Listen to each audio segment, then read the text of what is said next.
Hello everyone out there, how's it going? Welcome back to my channel. So 2025 is coming to a close pretty soon. And today I want to do a little bit of reflecting on my spending habits from 2025 and where I don't want to put my money in 2026, and just some of the ways that I want to be more thoughtful about purchases and things that I bring into my life for the coming year.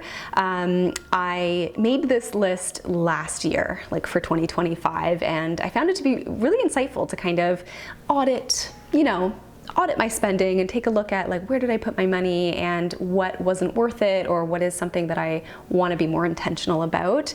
And so at the end of this video, actually, I'm gonna quickly review that list from 2025 and see how well I did. Did I kind of hold up those goals of not spending money on those things? Today's list isn't so much about, really strict rule book for myself for the coming year, but more just a way to help me to be more aware of what I do or do not want to spend my money on for 2026. So let's dive right in. So the first thing that I will not be buying in 2026 is a new iPhone. I have the iPhone 13, and I want to say a couple of years ago now, probably, I bought out the phone instead of choosing to continue to upgrade the phone. And I plan on keeping this one for just as many years as I can until it doesn't work as well anymore. And I just feel like, with new technology, they're always coming out with new models every single year, and sometimes it can be cool or needed to upgrade, but a lot of the time what we already have works perfectly fine, like my phone does. So I was kind of like, you know what, I'm done with doing an upgrade every, I don't know, few years or whatever I guess I had previously been doing.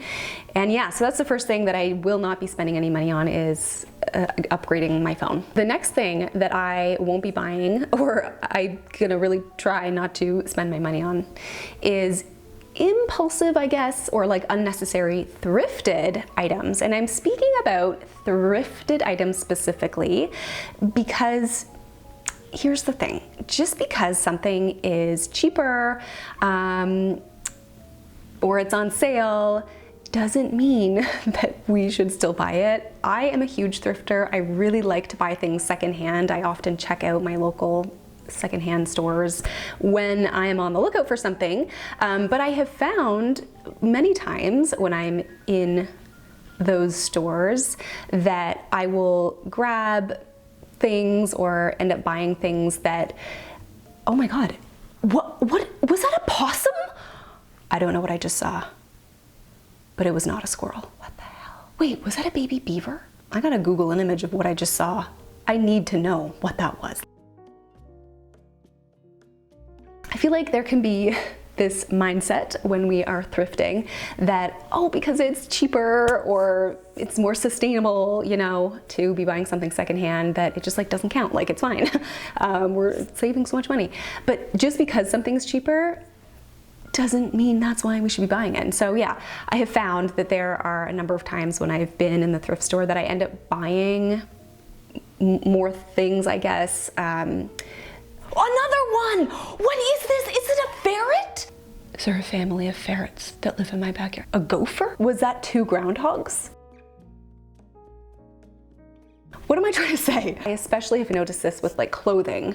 So I'll buy, I don't know, just a few extra pieces that I end up bringing them home, and I'm like, oh, you know what, I shouldn't have actually bought this because whatever. The question still must remain when in a thrift store, do I actually need this? Is this something that I even came into the store for, as opposed to being impulsive about it just because it's cheaper? I had created a capsule wardrobe for the fall and also going into the winter season recently. I have a whole video on it, one of my recent videos, so I'll leave that linked below. But that has really helped me so much. I'm using my clothes so much more thoughtfully, and so I'll leave that video linked below. The next one, something I will not be spending money on in 2026, is upgrading ChatGPT to like a paid account. I've got some thoughts on AI. I certainly do. Here's the thing. I'm specifically talking about ChatGPT here. I know AI has infiltrated our society in ways that I did not expect. Like, it just became a thing and now it's everywhere. Like, you can't do a Google search, AI is like the first response that you get. Like, it's huge. Not to mention, you know, AI videos and what is happening in the world, I do not know. But let's talk about ChatGPT. I will admit, I find it very impressive. I really do. I do use ChatGPT a little bit. You know, I find it quite useful sometimes, but something I do not plan on doing is like paying for an upgraded account for it. I already feel so, I don't know, I feel really torn about its use and just it existing. I feel like it has some really interesting benefits, but I'm also like scared of it a little bit. It's just something I also don't feel like I need to have like more access to, basically. The next thing I won't be spending any money on in 2026, and to be honest, it's been many years since I have spent money on this, but I have in the past. That is a gym membership. I have had a gym membership years ago, and they can be handy. Like, if you're someone who uses it, right, then it's very much worthwhile. But my husband and I've shared this in a couple recent videos, but we've been working out together in our basement. We have some dumbbells down there. We've got a treadmill, and it's been working really well for us, and just continuing to do home workouts and stuff like that is just something we're going to continue to do. And yeah, those types of like fitness memberships, that's something I won't be spending any money on. Number 5, something else that I want to spend less money on in 2026 are pre-made,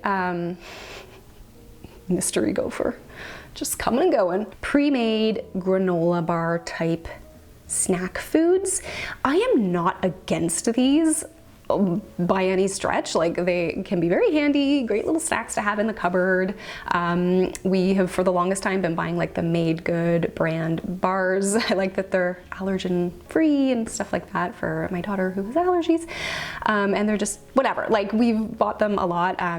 But I have just been finding over the last couple of months that they're like replacing my desire sometimes for making some homemade snacks, like balls and, you know, nut butter balls that I've made before, or homemade oat bars or date balls or muffins and things that I can otherwise make homemade. I do want to, you know, cut back on buying those kinds of things and having those like always stocked up in the pantry. Number 6, speaking of grocery related things, so something else that I don't want to buy in 2026 are grocery or meal delivery services. There was a time a little while back where I was like considering it, if anything, just to like try it, but I've decided to nix that idea. We're doing great with the way that we grocery shop each week and meal plan each week, and I'm happy with how that has been going for us for many years now. And yeah, that's just something that we won't be putting our money into in the new year. Number 7, this is kind of a big one for me because it has been many years. I think actually 2019, I think, was when I got an Amazon Prime account. So it's been 6 years or so, and I've just recently canceled my Amazon Prime. Not necessarily to completely stop using Amazon, but I've just felt like, do I really need the Prime account for faster shipping when like most of the time I don't need things like next day or same day and, you know, that kind of thing. I think that's like been the, I guess, the biggest benefit. And I don't know, I just feel like I for a long time I've been really thinking like I should just cancel it or see how it goes without the Prime feature for a while, and like if I've even really needed to be paying for that. Every month it's been $10 a month. So, you know, it adds up as the year goes on. I think we are just so accustomed nowadays to such fast shipping and getting things instantly and just like wanting things now, and having access to those kinds of things, I think, can also increase our rates of maybe making purchases on these platforms more than we need to, just because we can get it so fast, you know what I mean? So I turn 35 in January, and over the last couple of years, I have thought more about just like skincare, generally switching up my routine a little bit, or maybe exploring some different kinds of products that I feel like might be good for my mid-30s skin. So that's all fine and dandy. I think that can be fun and that can be fine. But something that I don't plan on spending money on in 2026, but you know, don't have any plans for in the future either, is Botox. And if you do it, like that's cool. You know, some people, it's their thing and that's what they want to do. But I will say, you know, I certainly never used to think much about it over the years, but there is something that happens to you as you just get a little bit older and older each year, where you become more aware of these things and kind of those subtle pressures, I guess, to maintain your youth. And I'm not interested in it. Like, I'm not interested in Botox, I mean. I just want to continue doing things that feel good for my skin, the way that I've been doing them, and just, yeah. So those are my thoughts on that. Kind of related to these sorts of things, number 9, something else I don't plan on spending money on. And I'm really just mentioning this because I've been seeing it so much, and also a company reached out to me offering to like send me their product. And that is red light therapy lamps, panels, or masks. I feel like this is one of those trends that has been going around for a little while now. Whether or not there's some interesting science behind it, I'm sure it can be useful in some ways, but I just feel like it's just another one of those things to like store in your house or in a cupboard, and to like yet another thing to add to a beauty routine and to kind of keep up with and to think about. And yeah, that's just something that I also will not be purchasing. Okay, the last thing, number 10, that I don't want to spend money on in 2026 is more camera gear. In all the years I've been making YouTube videos, I've been pretty modest with like upgrading the gear that I have. I have a Canon 80D that I actually got secondhand in 2019 because my Canon Rebel that I had been using for years prior broke. And the lens that I have is one that I bought in 2014. So it's like 11 years old, but it's a very nice lens. But this year, actually, I did buy another lens for this camera, one that's just more lightweight so that it's easier to move my camera around, because the one that I'm using right now is like so heavy and big. And I also bought a lens filter for it, which I feel like did absolutely nothing to the footage. That felt like a little bit wasteful. But yeah, these things they're just expensive, and I feel like things are working good. I'm pretty good with my setup. Okay, so that is it for my grand list of what I don't want to be buying in the new year. But I do want to really just quickly zip through my list from this year. I just want to go through it and let you know like how it went for me and that kind of thing. Yes, so the first one that was on my list for 2025 was home decor without a plan specifically. And in the video that I made about this list, I had talked about how like mood boarding had become really useful, a really useful way to really visualize a space and get your ideas all together before you go out and just like randomly buy home decor items. I will say, I still stand by that. So useful. It is so helpful to gather your thoughts or gather your inspiration and put them all together. I've used Canva for this. And I feel like I did quite well for 2025 in this way. I don't feel like I yeah, I feel like the things that I have bought have been pretty intentional and that kind of thing. The next one was kitchen tools. I did not buy any new kitchen tools in 2025. I did buy a new mug for my tea. I did do that, but yeah, we've got enough kitchen tools, so that one was a success. The next one was new arts and crafts supplies.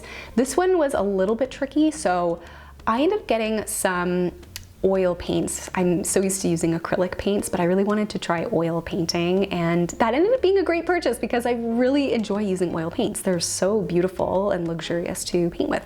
So I did do that. I have gotten a few new like papery, crafty things for Sadie because she loves arts and crafts. And so I feel like that's justified though, because you know, she's a kid and it's good to do arts and crafts. So that one was a little like, I kind of did buy some new arts and crafts supplies this year. The next one are workout clothes. I didn't want to buy any new workout clothes because I just felt like I didn't really need to do that. And I did not buy any new workout clothes in 2025. So yay for that. Next were skincare products. I will say I have made it to November, the end of, yeah, pretty much November 2025 without having to buy any new skincare products. I did have to replace new moisturizer, so, but I pretty much made it through the whole year without having to buy any new skincare products. So I feel like that was pretty much a success. I had talked about in the video how, you know, I have often been sent like PR, you know, products, skincare, stuff like that. So I've like just had a lot in my cupboard and I just felt like I had enough. I did not need to buy new ones. And so yeah, I've been making my way through those still. Number 6, this one I'm very proud of, and that was Uber Eats. It wasn't that we wanted to like stop ordering any takeout whatsoever, but we just wanted to really cut back on our Uber Eats use. And because of just all the extra fees, like it just makes it's so much more expensive. And we really did. We definitely opted to go pick things up ourselves so much more. We did use it a bit, I will say. We did use Uber Eats a few times, but overall, I feel like we really cut back on the Uber Eats, and that's something we will be continuing to do. Number 7 was more houseplants. I did not get any new houseplants this year, so I guess yay for that, even though, I mean, I love houseplants, but I just, you know, we've got a lot of them. Number 8 was brand new kids clothing, and always like just buying it secondhand, continuing to do that. This is kind of an interesting one because I tend to opt for getting Sadie's clothes from like secondhand, just because like she grows out of things so fast. Like it just makes sense to do it that way. But there were some brand new things that we needed for her starting preschool. So there's that. The next one was buying clothing specifically from Amazon. Clothing specifically, yeah, I had a couple of really bad experiences like over the years where like I had gotten a couple of clothing items from there and like they were just horrendously horrible quality. And so I was like, I vowed 2025, no clothing from Amazon, and I did not buy any clothes from there. And the last one was fitness trackers, those kinds of things. Still not interested in those. So yeah, didn't buy those this year either. So that is it for today's video. Thank you for hanging out with me today as I go through some spending related things. Hopefully this was, I don't know, kind of helpful or inspired you to take a look at your spending from the past year and things that you want to be a little bit more thoughtful about. Let me know if any of these things you are kind of in the same boat about. And that is it. I will see you all in the next one.